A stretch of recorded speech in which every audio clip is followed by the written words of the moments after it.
Dear brothers and sisters in Christ, our gospel today speaks to us on the matter of judging one another.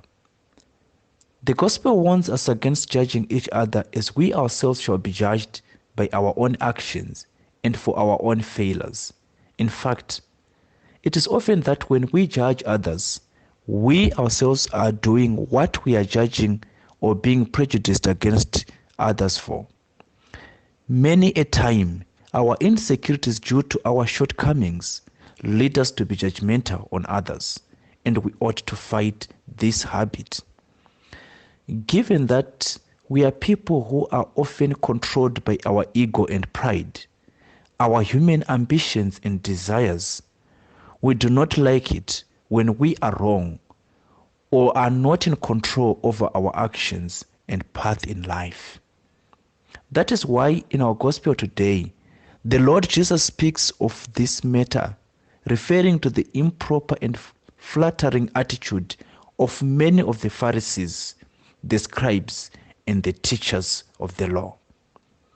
What these groups failed to realize is the fact that in their pride, they themselves had stumbled and sinned against God, and their sins, in fact, were equally as bad and serious as those that they had condemned as sinners and unworthy of God.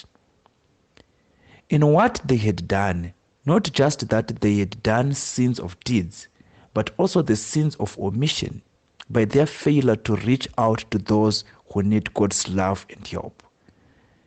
And this was no different from their ancestors, the Israelites, who had neglected their obligation to serve and follow God, to be faithful to their covenant with Him. Instead, they chose to worship foreign idols and pagan gods, and sought all sorts of worldly glory and pleasures. And they criticized the prophets and messengers God had sent them, again not realizing that they themselves were in need of forgiveness and healing. All of these are reminders not that God is an angry and wrathful God as what some of us might have thought of Him. Rather, it was our unwilling and conscious rejection of God's love, mercy, and compassion, our constant refusal to abandon our sinful ways, and our wickedness that had led us into sin, and therefore from there into damnation, because of our rejection of God's most generous offers of mercy. We have to remember that while God is ever merciful and forgiving, He is also a just God, and no sin can exist before Him without repentance and forgiveness.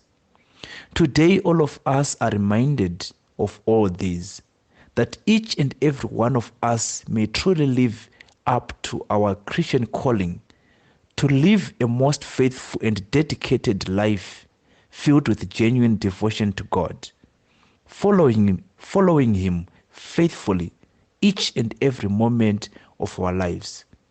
We're all called to glorify God through our every actions and words, our deeds and interactions in life.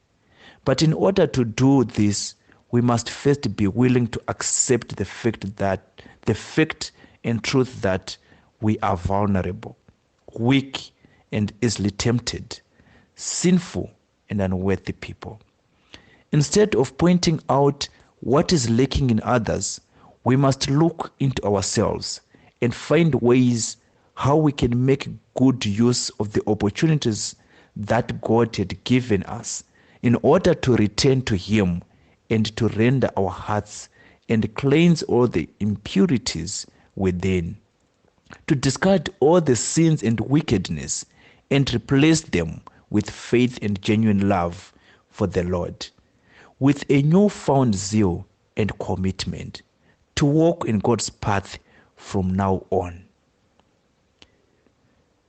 Dear friends, let us all then live our lives with renewed desire to seek God, to be faithful to Him, to be good in life And rather than focusing on the lack and faults in others, wondering who among us is more faithful and good, let us instead be exemplary in our own lives and lead one another to God through our own dedication and actions and faith.